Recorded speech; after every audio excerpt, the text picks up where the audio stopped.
In this series of graphs, we want to look at the cardiomyocytes, and we want to look at both their action potentials and their contractions and how the two are related.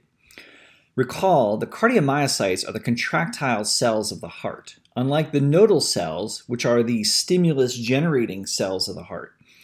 Now, the cardiomyocytes are non-spontaneous cells. That means they're going to require the input, a depolarizing input through gap junctions, from the conducting system of the heart, right? Those nodal cells. Now, once it reaches the cardiomyocytes, then we have cardiomyocytes connected to cardiomyocytes, connected to cardiomyocytes. And then each cardiomyocyte will actually initiate the action potential in the adjacent cell, again, through those gap junctions. And so let's again look at these phases of the action potential. We're going to look at our current flows across the cell membrane that, of course, generate our membrane potential changes, the action potential itself. And then we're going to link that to the contractile cycle of the cardiomyocytes.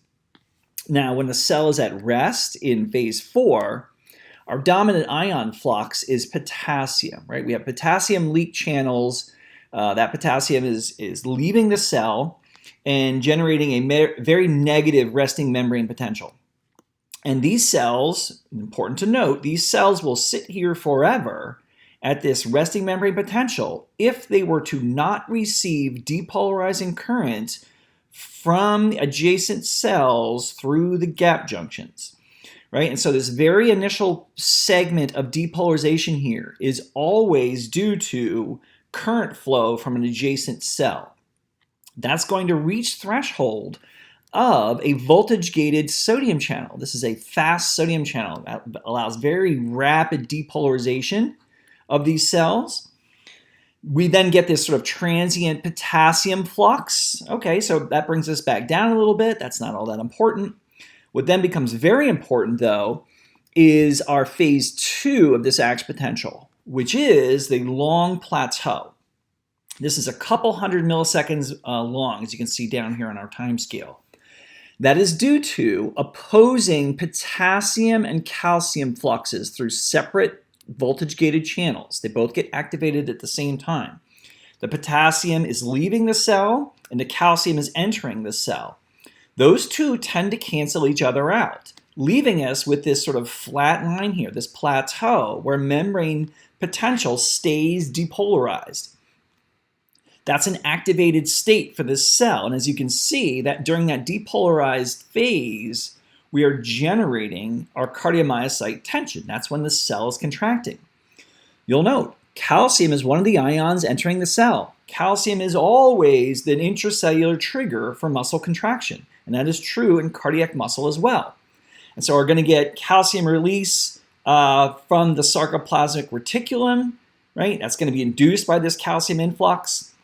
And again, part of that's generating our action potential, but part of that calcium and especially the sarcoplasmic reticulum release will generate cross-bridge formation and essentially the heartbeat, the contractile cycle of the heart. Now, those channels will eventually close, and then we open up another channel, which is a faster potassium channel that will cause, again, as always, potassium will leave the cell, repolarizing us rapidly to set us up for the next action potential, right? That gets us back to resting membrane potential. And then we wait that next depolarizing current from an adjacent cell via the gap junctions to generate the next action potential.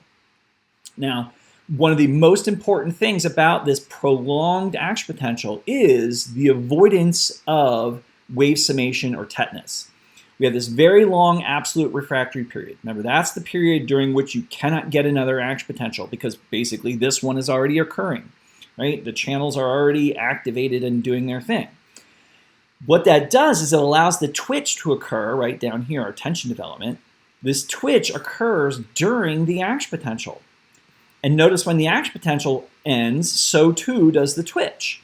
And so we cannot add the twitches together. That's the definition of wave summation and tetanus. If twitches were to add together in cardiac muscle, it would mean that the heart muscle will contract harder and harder and harder. Remember, we need this period of diastole, of relaxation, so that the heart can refill with blood before it contracts in the next cycle. Another very important point or function of this plateau phase is that the cells are all connected. And so as this action potential is traveling cell to cell to cell, right, initiating new action potentials in each cell, they could actually form a loop. And if you come back to the beginning cell and that cell is not refractory, it could generate another action potential. And so you'd get these sort of loops, let's draw it in here, of action potentials that would just be regenerative. It would just go round and round and round. That's called a re-entry arrhythmia, and it can lead to very serious cardiac complications.